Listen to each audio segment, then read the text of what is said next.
Everybody, I want to talk a little bit more about this speech that Trump made last night and about his trip to North Korea. And the first thing I'd like to make note of is how badly he has handled the North Korean situation. And by what I mean by badly is he started off by threatening the North Korean people by saying that if this guy continues on, we're going to destroy the country. We're fire and fury like the world's never seen, which literally was a threat to the people of North Korea, which Trump never seems to realize his words have meanings. And when he says outlandish, crazy stuff like that, it comes back to haunt you. And that's one of the things Donald Trump never has ever taken the consequences for, is his words and the things he says. He demeans people. He degrades people, he says rude things to people, and he never expects it to come back to him. Well, in this case, it has come back to him. And he will go down as one of the worst presidents of all time, and the way he handled North Korea is going to be a very good example of that. And let me explain.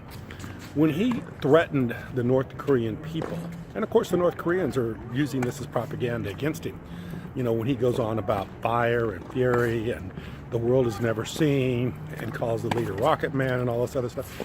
This is inflammatory speech. This is stuff that the North Korean regime has used against him, and every bit of that he's ever said has been, front page news for the North Korean newspapers and for the people to see. Now he comes back, makes this big trip to North Korea, and now he says, the people need to realize how much better off the South Korean people have it than the North Korean people. So now he's trying to come back and he's trying to ask the people for a change, to ask them to change their regime, change, get rid of this dictator. You want to be prosperous, you want to be like the South Koreans, you got to get rid of this guy.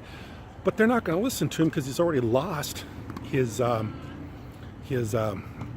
credibility with them by saying all the other inflammatory things that he had. So there's no way that the South Korean people or North Korean people will ever listen to Trump, because he's already ruined his reputation with them, which is a good reason why Trump has poor judgment and doesn't make good decisions.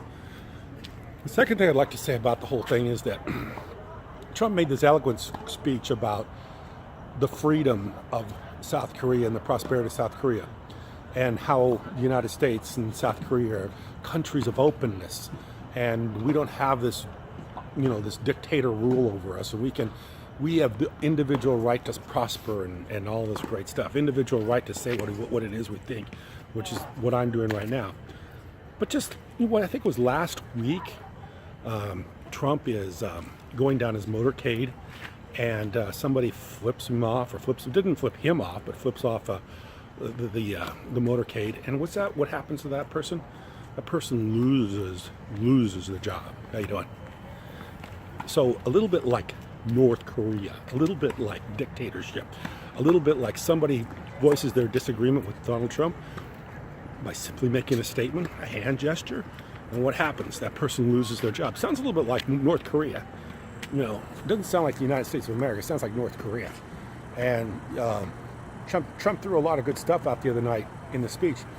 But you know what? Some of the stuff that's happening in America right now is getting a little more like North Korea, especially when something like that happens, when somebody voices an opinion or a disagreement with Trump. And let's talk a little bit about the flag, a little bit about how now the NFL players can't voice any kind of disagreements, and they actually have to pay homage and kneel to the flag. Or not kneel to the flag, actually. To me, it's crazy. I mean, sometimes kneeling is actually a form, an expression of submission. So the fact that they're kneeling doesn't mean that they're disrespecting the flag. The fact that they have to stand there with their heart over their hand. In fact, I can't even get it in my head that kneeling's, a bad thing.